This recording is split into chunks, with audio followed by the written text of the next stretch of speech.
ناظرین اکرام، ان کی ذہانت کا اندازہ آپ اس بات سے لگا سکتے ہیں کہ ایک مرتبہ آپ پارلیمنٹ کے اجلاس میں شریک ہونے کے لیے ممبئی سے دہلی جانے والی ٹرین کے فرسٹ کلاس ڈبے میں سوار ہوئے، جو کہ مکمل طور پر خالی تھا۔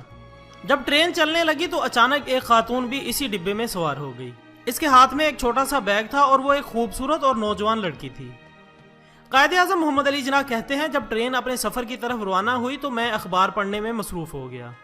ابھی چند لمحے گزرنے پائے تھے کہ اس لڑکی نے مجھ سے کہا کہ مجھے 1000 روپے دو ورنہ میں ٹرین کی بریک کھینچ کر چیخوں چلاؤں گی۔ قائد اعظم محمد علی جناح کہتے ہیں کہ میں خاموش رہا کیونکہ صورتحال بہت شرمناک تھی اور سفر بھی لمبا تھا۔ اس نے 2 سے 3 مرتبہ اپنی ڈیمانڈ کا اظہار کیا لیکن میں خاموش ہی رہا اور یوں محسوس کروایا جیسے مجھے کچھ سنائی ہی نہیں دیتا۔ آخر وہ میری اس حرکت سے بہت حیران ہوئی اور اٹھ کر میرا بازو پکڑ کر یہی بات دہرائی۔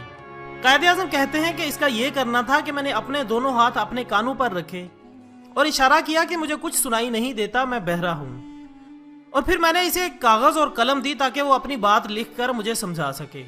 اس نے غصے میں وہ پیپر پکڑا اور لکھ دیا کہ مجھے 1000 روپے دے دو ورنہ میں تم پر عزت لوٹنے کا الزام لگاؤں گی۔